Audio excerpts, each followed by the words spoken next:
Good evening, friends. It is that time of the night, and that means it is time to read vintage love letters.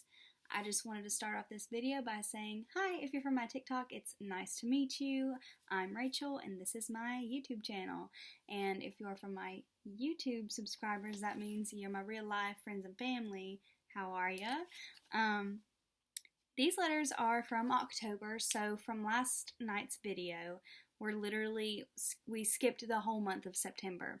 I just reviewed these letters over on my TikTok, so if you haven't watched those, go watch those, because it's getting good. It is getting so good. So I'm going to start with the letter from the 23rd. It's short, but our letter from the 26th is long, so this will probably be more than 11 minutes, but it has to be read.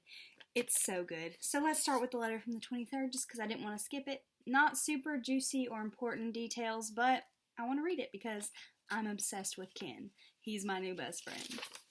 So, he starts off the letter saying, "Hi, honey." We progressed so far. From Margaret to Honey. Anyway. "Hi, honey.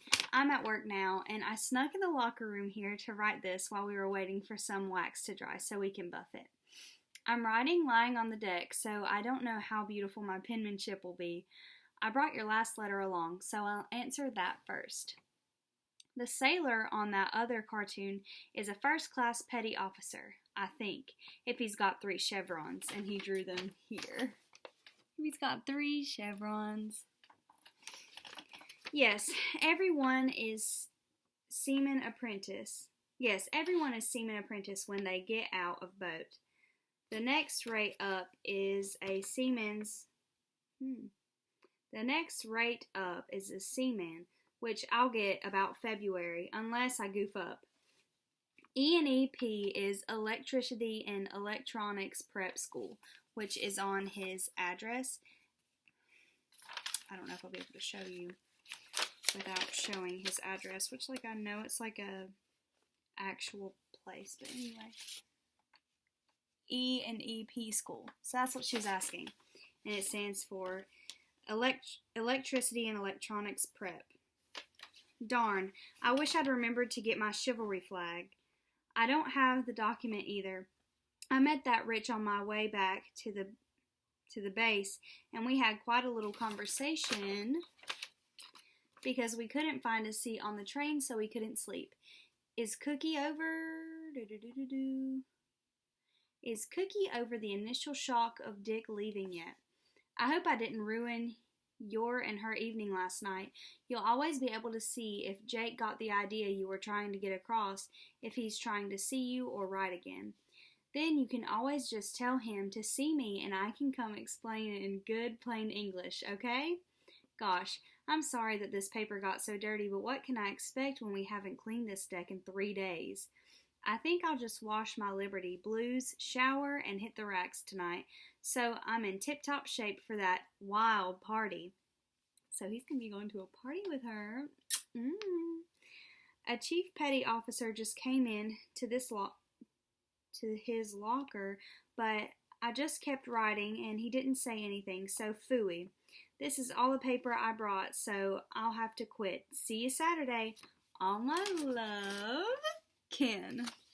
So, best, or what did he say before? He didn't say best. What was it? As always, or as ever. As always, I think. No, it was as ever. Why can't I think tonight? As ever, Ken, to all my love. Girl, we getting somewhere. So basically, it looks like there's some drama with Dick and Jake. I think they're both writing to Marge at this point. But 3 days pass, and we get this letter from the 26th of October. This envelope feels kind of thick. I wonder why. It is 3 pages front and back. Taking some letters from Rachel from Friends. Sunday, October 26th, 1958. My dear Marge, I hope I didn't spoil tonight for you again. I really did have fun, but I couldn't let myself go in front of a bunch of kids I didn't know. I hope you'll understand.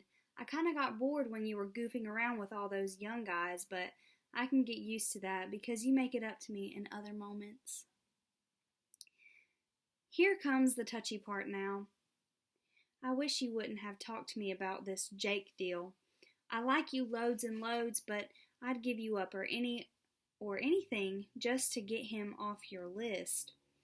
You see, my feelings and all can be healed in time, but your reputation and future can't be. Please don't think that I made this whole marriage deal up, because I'd sooner give up entirely than trick you into giving up a guy you really wanted. Maybe you think I'm just an old cornball for worrying about it, hun. But I just can't stand by and see you get hooked up with a married man and hurt in the end. Of course, maybe you don't care what kind of guys you run around with. But I know you aren't that type. It just breaks my heart to have to ever ruin one moment of pleasure for you, but I can't help it. I just can't get used to this whole mess. If you want proof that he's married, just holler and I'll take off and get it. But to me, the look on Dick's face when I trapped him and this other kid knowing about it is enough. If you want his explanation, please write and get it, but I can almost assure you that he'll never admit it. You heard Dick say that Jake told him to deny it. May the Lord above strike me dead if I'm cheating you in any way on this.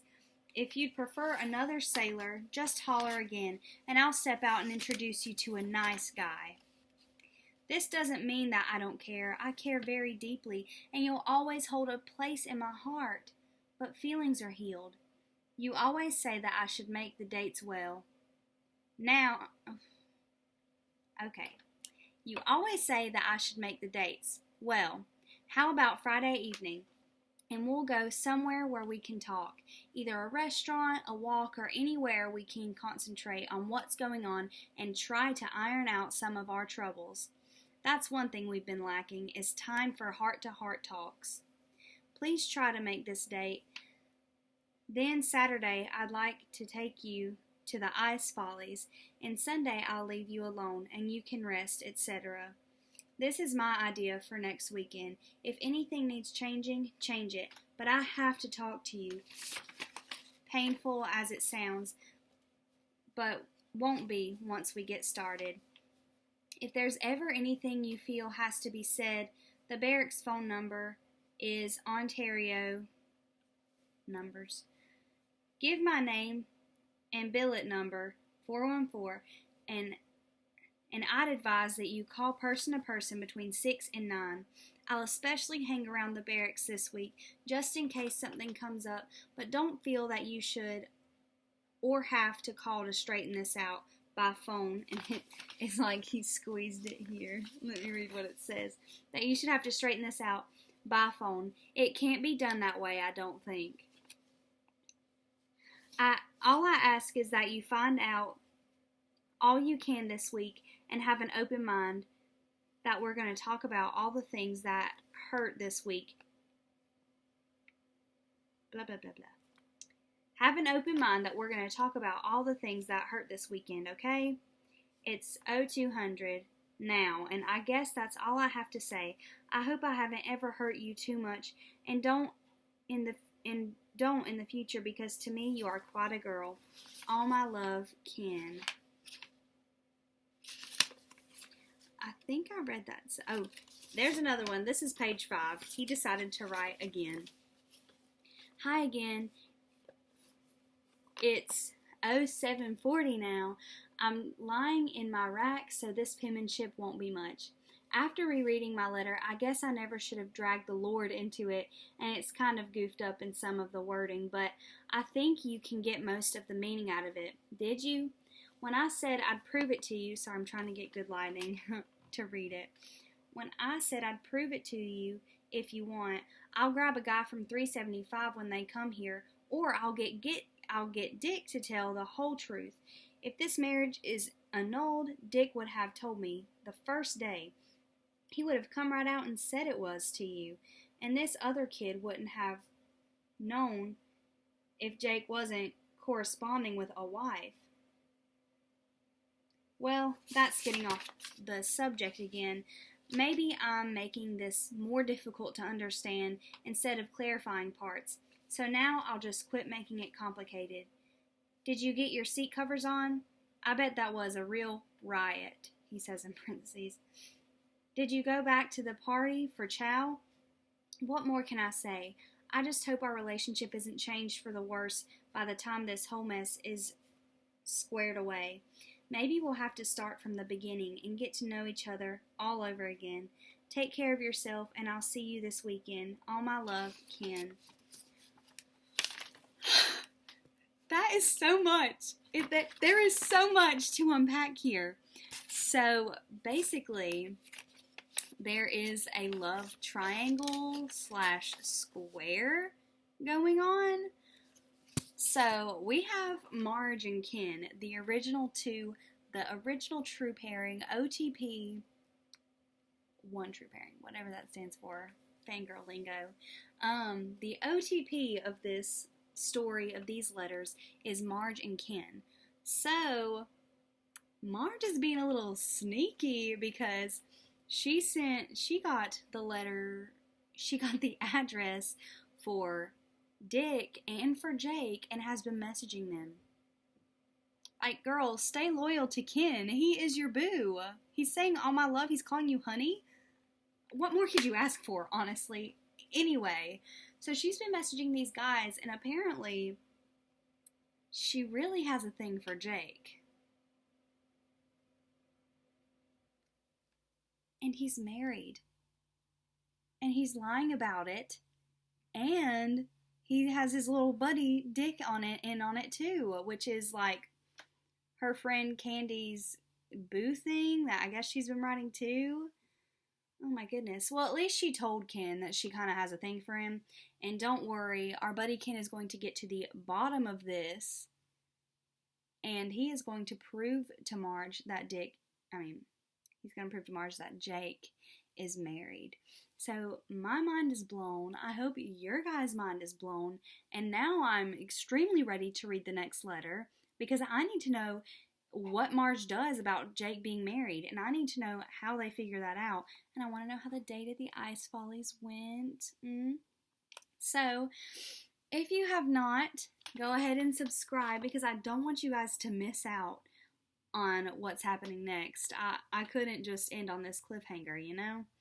So I will see you guys tomorrow night, hopefully. Episode 4, out.